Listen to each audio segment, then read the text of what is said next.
Welcome back to the Revan Evan channel. I got my man Cody Herron here. Known him and his dad forever. His dad's Darrel. These guys have been drag racing forever. His dad's former championship-winning pro stock crew chief. Yep. Car builder. He's done it all in drag racing. And Cody is driving this awesome 2014 Cobra Jet Mustang with the oddball, the 429 Ninja engine. It's not supercharged. It's not a Coyote.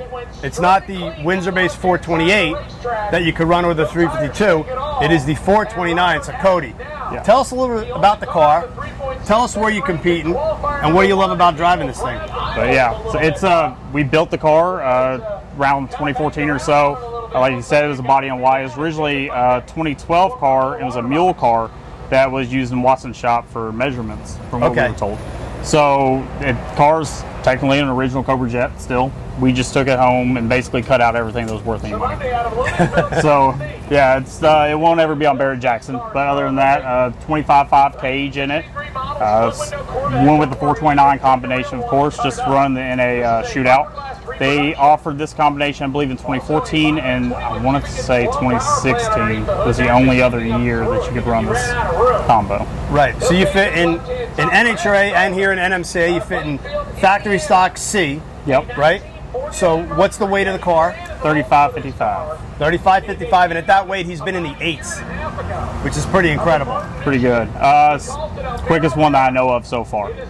So according to the math in my head, this thing's got to be making about, if not over, 1,000 horsepower. Yeah. I was the one to say, but yeah. I mean, the math doesn't lie. What's been your best speed? Quickest, let's see, about 152. 152. What's the best ET ever on the car? So far, we hit at 896, and it was premier. I mean, it was great weather, elevation. I think we were like almost dead nuts sea level. Right. And yeah, I think it was cool too. It was maybe 62 degrees. It was just a really good, everything kind of fell together on it. Right. So let's talk about the engine for a few minutes, because this is not just your average Windsor motor.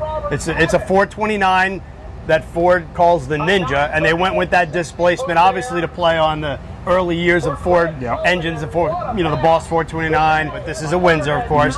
But it's got the Yates D3 style cylinder heads, right? And it's got a very unique intake manifold, a plastic intake that Ford came up with because it's EFI. And if I remember correctly, because when this combination went together, Jesse Karsha actually picked my brain a little bit about some of the things on it. Very high revving, and I believe the spec on it is somewhere around 14-to-1 compression, but you guys probably have that a little bit higher. Yeah, I won't get too much because there's a couple cars that are being built currently. Right. But they're having issues actually finding the intake. Yeah, the intake is really hard to find because it's a 3D printed intake. Ford only made so many of these things. It was only, I think, 9 or 10 of them ever built. And there's like 3 iterations.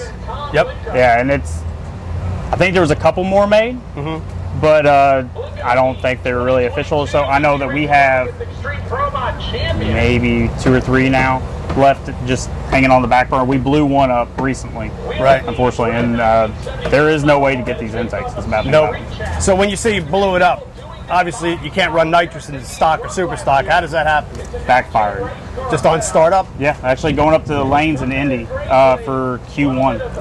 Yeah, shut it off, cruising through, trying to get up there, went to fire back up, popped. Loaded up with a little fuel and backfired. Yeah, the bad thing about the intake is the bottom of it actually has a gully down in here. Right. And the fuel will actually, once you let it go, will fog back up. Right. When it settles, it gets down that gully. Right. So you go to fire it up again, even if you try to clean it out, it's still there. And it pops. Oh, man. So usually, there's, like I said, there are a couple iterations. They're similar, but this right here is split on most of them. This one here is a solid unit. What it does is actually that top cap blows off. Oh, wow. So kind of where you see your pattern up here, it usually blows up in that region.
Obviously, you got your aluminum cylinder heads. Does have a distributor, electric water pump, typical stock Eliminator stuff. You're allowed to run an open header. Now, in most stock Eliminator combinations, you're dealing with a production car complete from the factory. So you're stuck running the throttle body or carburetor, intake manifold, rocker ratio, all the things that they built into production that they built sometimes hundreds of thousands of units, like a Fox body Mustang. You would have to use those production pieces, the castings of the cylinder head. This is a race car. Ford built this, even though it's in stock Eliminator. Ford built this combination to go racing, so it has the best of the best. It's got Jessel valve train in it. I don't know if you're particularly using that, but that's what came in the original Ford engines. It's got these beautiful valve covers. I'm assuming you can pretty much run a kick-out oil pan. And then obviously, really, this is what tells the story on a Ninja, is this intake manifold, because without that, you can't really run stock Eliminator or super stock with this. Although super stock, you could run any intake as long as this stays in the stock location. Right. So give us a walk through the car. Tell us about the car that your dad built. Well, as you see, let's see. Get in here. Run a Big Step 3 for all the ECU in this. John Meany worked actually hand in hand with this personally. We did a lot of testing with this car. 25.5 cage, the original Recaros that came from Ford. We actually, in these, yeah, the emblems in it. C4 from Joel on Joy. Still running a race pack for all of our data logging currently. So Cody, stock Eliminator, you have to run what came from the factory as far as rear suspension. You can use aftermarket links, bushings, shocks, things like that. So this car still has a 3-link? Yes. So that's 3-link with the wishbone is on it. There was a couple, I believe, on 2014 they could run a 4-link as well. Okay. Just don't think it really took off with the testing and everything that they did. This car, they worked hand in hand with Ford on a lot of the stuff with the testing with the NA cars. So this intake actually in particular is the prototype intake, and also the one that was approved by Ford. It was given its serial number on there too. My dad was the one that actually designed this intake at our shop. Oh, that's neat. So, and when you say the intake, we're talking about the feed, right, or the ram air, which takes air through the grill here. And you can kind of see, if you go down here, you can see this piece goes all the way down to the bottom and scoops fresh air right through that big grill opening and up into the intake, and it has a Ford part number. So in stock Eliminator, you can't just like fabricate your own deal. You have to run what came from the factory. The rules are very tight-knit. There's almost zero tolerance on any of those rules too. You have to get everything approved through an HRA, of course, which is a lot harder than what people think it is. So what are you running for brakes and suspension? Right now we're running the Lamb zero drag brakes up front and on the rear with the dual calipers on the rear.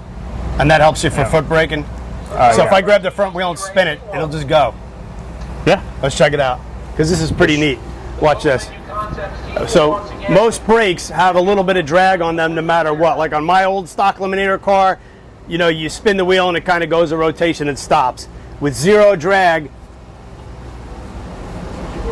they pretty much go forever if you got enough power. But yeah, you can turn that. Probably needs a little cleaned up some, but fairly easy compared to most of them, where you can take it, push it. It might do. You'd be lucky if you got a full turn. Yeah, so we're talking, these are the types of things that in a stock Eliminator car, really any race car, every little bit helps. So you're looking for low drag items.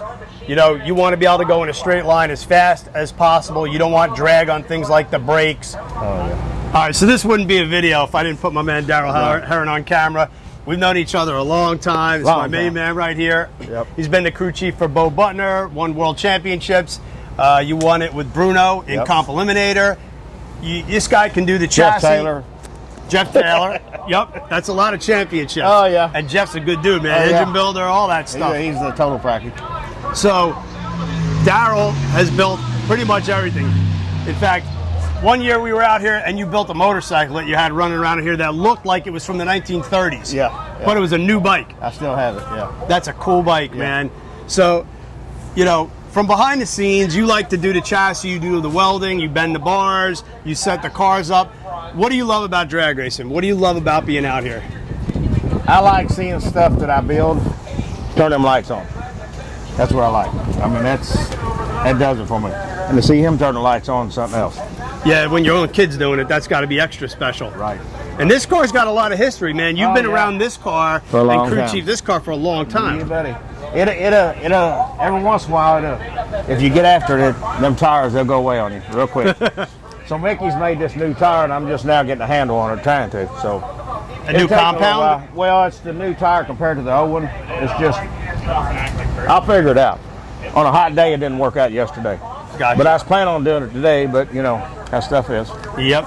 So when you're dealing with like 1,000 horsepower and a 9-inch tire, what are some of the secrets to getting off the starting line? Because with a stocker, you know, once you get going, you're good. Well, it's that first 10 feet. The car's got to rotate. It's got to rotate. You got to get the pressure back on the tire. It's got to keep the tire planted.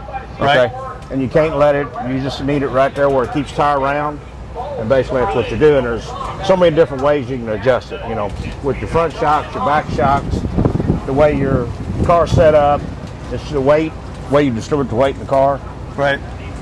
It's a lot to it. I mean, on them modular motors, it's all about pulling timing and all that. On this one here, no.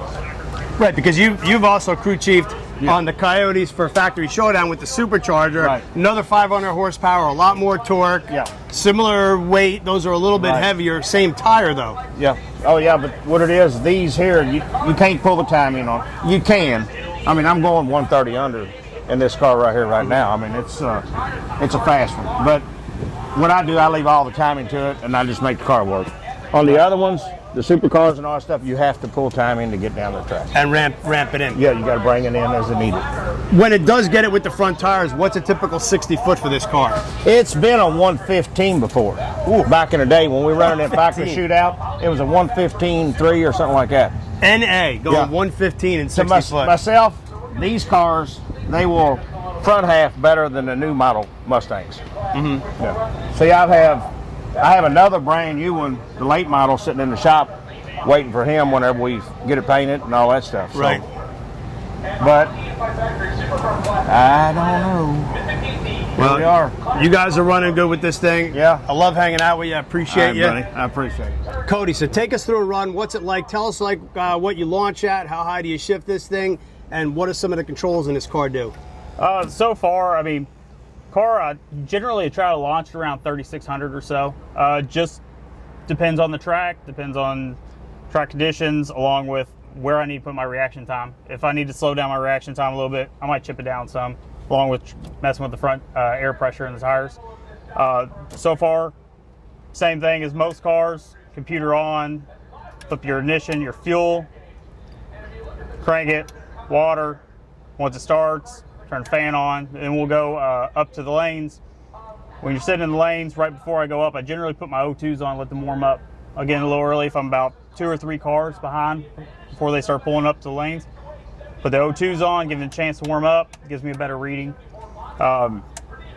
Everything else, along with the big stuff and my race pack, I turn those on generally before I stage fully. I'll go pre-stage, flip both of it on, go through it.